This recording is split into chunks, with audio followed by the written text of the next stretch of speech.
Welcome back. It's the second hour. It's your mental health matters. And as always, Johanse Iodike joins me, behavioral change consultant. And Johanse begs to ask the question this morning. Are you a hero or a villain? Now, in every movie, every blockbuster, you'll sit, someone will emerge as the hero, there will be a villain. And sometimes when you find yourself really disliking the villain, I've always said, Johanse, that actor did a great job. That they're able to evoke an emotion. Now, when you see the villain, they deal with the villain at the end, you're like, that means the person did their job well. But again, that's the movies. We're talking here life. And in life, there are indeed heroes, there are villains. Walk us through it this morning. Very interesting topic. Correct. And I'll use what you said. That person played the role well. Because the thing is, the hero could not even emerge if there was no villain. Yeah. That's the hero could not emerge if there wasn't that. That's an interesting perspective. So the person played the role well. So therefore, that villain could even be considered a hero because he brings rise to the hero himself. Now, I put it that way because let me break down what a hero is and what a villain is in the simplest term. A hero is somebody who's admired. And a villain is somebody who is not admired, right? And even to repeat the word, who is villainized, who's looked in the bad light. But that is only based on a thought, right? Because in one light, and I'll give an example. Let's say my parents used to make me go to school. So I say, in that light, them as a villain, I don't want to go to school. But then later on in life, I realized I'm really grateful for my parents making me go to school, because I realized the value of education and etc. now. So my change of mindset, one, made them the villain in one light, but the hero in the next light. Let me put an interesting twist, and I want you to pick your mind with this one. In life, I've heard that there are some necessary evils. There are some people who play the villain role, and it's suggested that you leave them alone, leave them in their villain role, leave them to control that particular space, because when you bring the hero to pull them out, the place just gets wild. What's your take on that particular line of thought? Well, every one of us have our own personal values and convictions on how we should live our lives. And if we're not going necessarily based on the law, because the law have rules, but let's say personal law, personal rules, sometimes it's not in alignment with others. So therefore, you are a villain to them. If people look at you and say, I think Jason's life or Johannes' life should be a specific way, but I doing what I want to do and you doing what you want to do, then to them you're a villain, right? And then even your method, some people could say you're too harsh in some realms, but you being quote unquote harsh, and they're looking at you as a villain, if it wasn't harsh, then certain things would not have happened. If you was too quote-unquote nice and trying to be a hero and trying for others to admire you, because that's what you're aiming for sometimes in being a hero, right? Hoping for the admiration of others.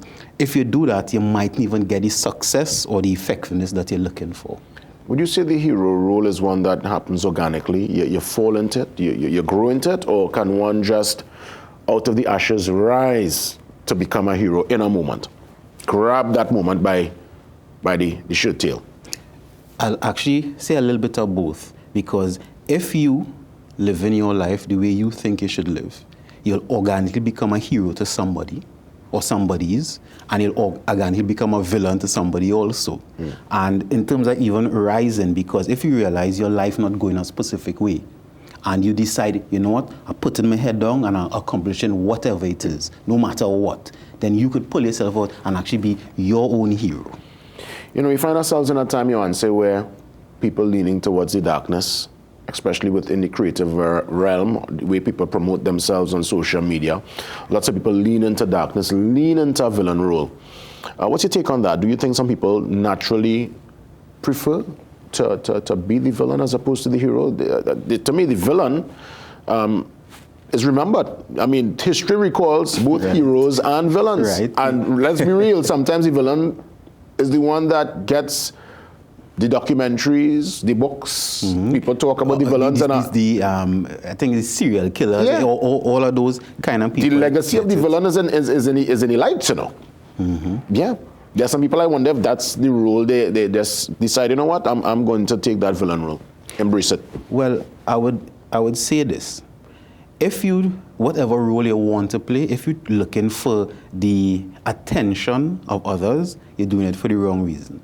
So if you're deciding to be a villain for people to see you because you're doing bad things or you're doing weird things or you're doing unorthodox things, then something's still wrong with that. If you're trying to be a hero to get admiration from people, it's still I would say, unhealthy, because even if you're looking from a mental health standpoint, if you trying to play a role to get the approval of others, or to get the attention of us, because approval may not be a villain, but at least attention you're getting. If you're trying to play a role to get something outside of yourself, there's no way you'll be healthy, because you'll always be shifting and changing who you are to try to get our attention. And speaking about that shift and change, can the hero become the villain, and can a villain eventually become the hero? Or all the time. Sometimes it switches.